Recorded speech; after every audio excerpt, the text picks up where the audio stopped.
Welcome to Inside Iraq. I'm Jassim Azzawi. They call him a warlord, terrorist, maverick, and Za'tut. Call him what you like. He has come to represent a state within a state. To his fighters in the Mahdi army, he is a hero and a liberator. To US troops, he is the deadliest thug facing them on the streets of Baghdad. The Pentagon threw the gauntlet at him. You must desist, disband, or die. Moqtada responded to those 3 Ds by issuing a call to arms. The war of annihilation is looming in the horizon. The first salvo has been fired, and soon Moqtada will face the Americans, perhaps for the last time. Here's John Cookson. The Mahdi army on patrol in Sadr city. They may be directing traffic now, but in a short while they'll be firmly in the sights of the US military. The elimination of Moqtada's men is a top priority for the Bush administration. The two arch-enemies are not strangers. In 2004, in the southern city of al-Najaf, the Americans nearly annihilated Moqtada's fledgling army.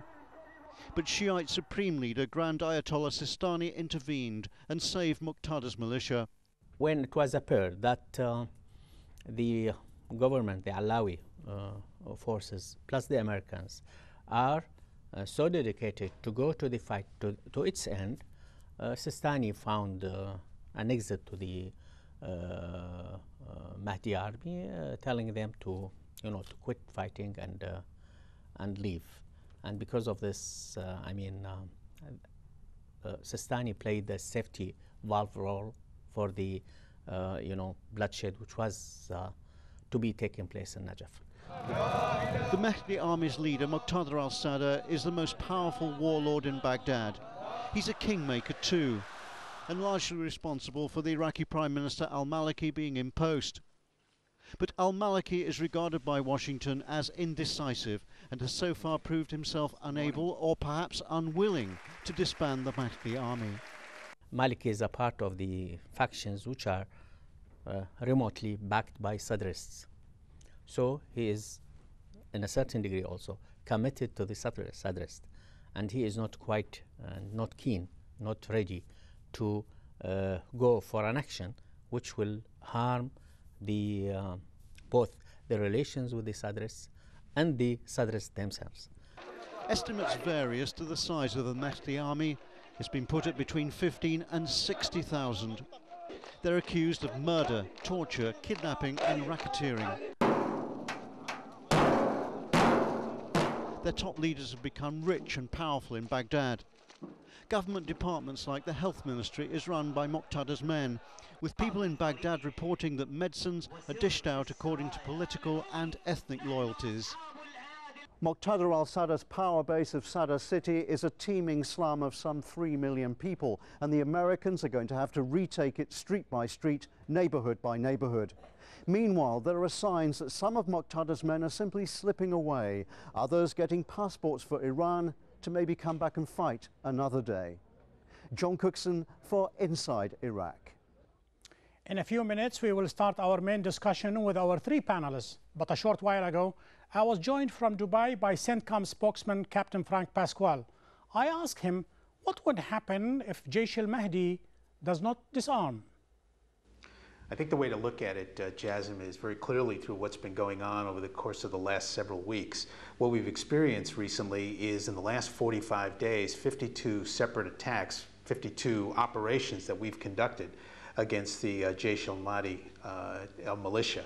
What we're looking at is to disrupt their activities, to prevent their criminality and the other attacks that they've conducted on Iraqi society, which includes coalition forces as well as Iraqi security forces and the citizens of Iraq. So the clear message here is that we will not tolerate that anymore. Just as an illustration of that, we have more than 600 of them in detention right now.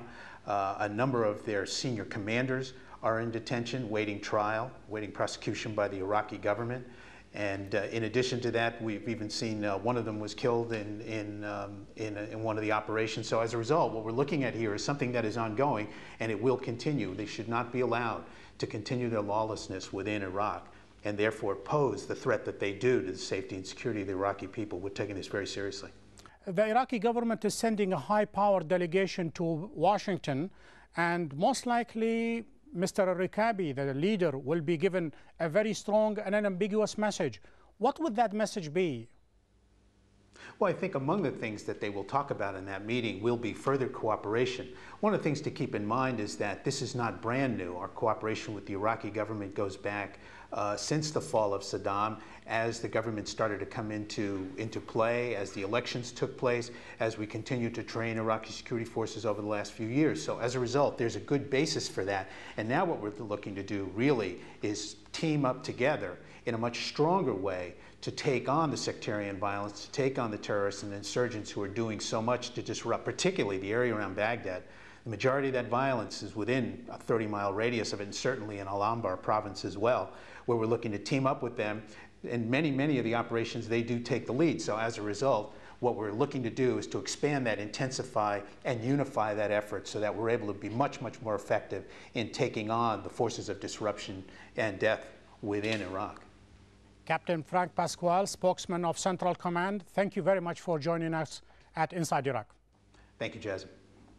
Joining me now from Washington is Brad Blakeman, a former senior advisor to President Bush. And from Sharjah in the United Arab Emirates, former Iraqi ambassador to the UN, Dr. Mohammed Douri. And from Baghdad by Sheikh Yusuf al-Nasri, chairman of Al-Sadrain Center for Study and Research. Gentlemen, welcome to Inside Iraq. Sheikh Yusuf al-Nasri, let me start with you. The Central Command in the last 3 days issued a very clear warning to Jaish al-Mahdi. Disband or else. Throw your arms, otherwise you will be hunted down. Will you put them down or will you fight? Bismillah ar-Rahman ar-Rahim. In the beginning, let's talk about who is carrying the guns. Now, all the Iraqi people are suffering from there is no security and safety in Iraq. And everybody looking for the security and safety. We are waiting for a quite long time. We give a vote for this government. We elect this government in the democracy way. So why we are still waiting for to be this government can keep the security and the safety for Iraqi people. So firstly, there is no security for the Iraqi people. Secondly, people who defend for themselves, they are defending for themselves. The third things, you are talking about the terrorists in Iraq. The terrorists in Iraq has been established when the American invaded Iraq. So the occupation brought the terrorists to Iraq. And you know, the CIA letter or the CIA report last year said it was a 200,000 explosion from the previous Iraqi army when the Iraqi regime Saddam was there. They collected and they lost it. Who lost this 200,000 ton of the explosion of the TNT and others? And where they are? Who brought the car bombs? I'll take that, Sheikh Yusuf al-Nasri, as a very clear no. You're not going to disband. Brad Blakeman, such warning in the past has been issued. They were not heeded. What makes this one different? Well, what makes this different is there are about 20,000 plus U.S. troops coming into Iraq, specifically in the Baghdad area and the surrounds of Sadr city and other areas that are unstable. And the Iraqi army is going to come in and security forces and be the lead, and the Americans are going to back them up. And if the militias don't lay down their arms, they'll be destroyed. In what way? In what way? They'll be killed. And whether it's house to house, room to room, that's what's going to happen. But I have to tell you, we've somewhat created this problem, unfortunately, because we've made our bed with the devil initially in building up these militia and fighting alongside of us when we should have disbanded them from the beginning. Maybe one of the mistakes was totally disbanding the army and relying on these militias to our detriment now because we built them up. But now the militias have to make a decision. Are they going to lay down their arms and abide by the laws that were created by the Iraqi people when they were freed under their constitution, or are they going to continue to fight? Ambassador Douri, this is amazing to me to listen to an American and to Iraqi to agree at one point, and that is all these militias were created by the Americans. Well, exactly.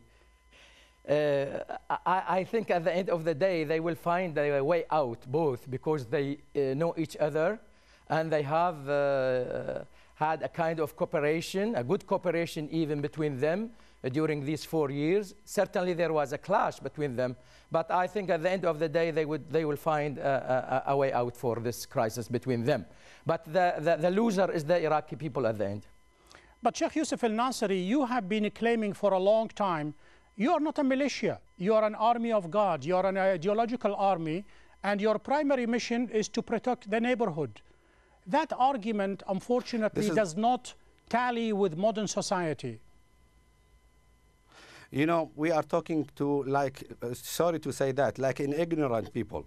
American policy is the business. They are not looking for a democracy around the world. They are looking for the business. Where can get more money? Where can get more financial? That's what they are doing with the new strategy for Bush. When he asking the Congress, they pay more money to the Dick Cheney company and Bush company and al-Qaeda company and the generals in Iraq and everywhere around the world. They are not looking for publishing the democracy around the world. They are against the democracy. They are established the terrorists around the world. Who established al-Qaeda and Taliban? They established it. We are against the militia. We don't want the militia in Iraq. We are supporting the Iraqi government. We have now, there is a big dialogue now from the mayor of the Sadr city, which is the biggest city in Iraq, and this is going nicely and smoothly now. And Brad, we want let me stop you for just a second, from any Yusuf militia. Nasri. No, let me tell you something. Let me tell you something. Completely we don't crazy. want sorry? Brad, go ahead. I said you're completely crazy. What you just said is absolutely crazy. There's no other way to describe it. Who is the partnership of a brother of the Osama bin Laden? Our sons Who is and the daughters are partnership? dying for the Iraqi people who has to the make company? them free. Brad, let me just put it this way. Sheikh Yusuf al-Nasri, hold on just Osama bin Laden company. Hold on just a second. Osama bin Laden brother, he got a company. The partnership is George W. Bush. Sheikh are Yusuf taking the al-Nasri, taxes hold from on the just a American second. people Hold on and just a second. put it in your pocket. Brad Blakeman, the Sheikh is making the point that you are here to steal our money, to steal our oil, to enslave our people, ridiculous. And more importantly, to prevent even from American people. To prevent the Messiah, the Shiite Messiah. Billions and billions of dollars of American taxpayer money to help the Iraqis be free. How do we benefit from that? Our sons and our daughters have died on your soil to help your country be free. How do they benefit from that? And you are putting the bombs everywhere. Ask the Iraqi government and ask the chief of the police, Iraqi police, wherever American forces coming in any road, in any city, ask them. They are too worried that the car bomb is coming with the American forces around each center, each city in Baghdad and around all the city around the Iraq. Gentlemen, let me stop you and let me ask Dr. There is no American forces, there is a security Sheikh Yusuf al-Nasri, hold on just a second. Dr. Al-Duri, you heard those two gentlemen, there is a heated argument. Is it possible to politically rehabilitate Jaish al-Mahdi and Moqtada Sadr people and get them involved politically in the political process? Because that's what the Americans are looking for. Well, first of all, I agree with Sheikh Yusuf al-Nasri about the ultimate goals of Americans in Iraq. The strategy of American strategy in Iraq is very clear, very well known. So this is true, but I am asking Sheikh Yusuf al-Nasri why they are not going to a kind of reconciliation between the Iraqi people themselves to face this invasion, to face this occupation. Why this mass killings every day, more than 100, 200 body in the streets of Baghdad and other cities. So we can face Americans, we can ask them to get out from Iraq. We'll take a short break now. Stay with us. We'll continue our discussion with the three panelists after the break.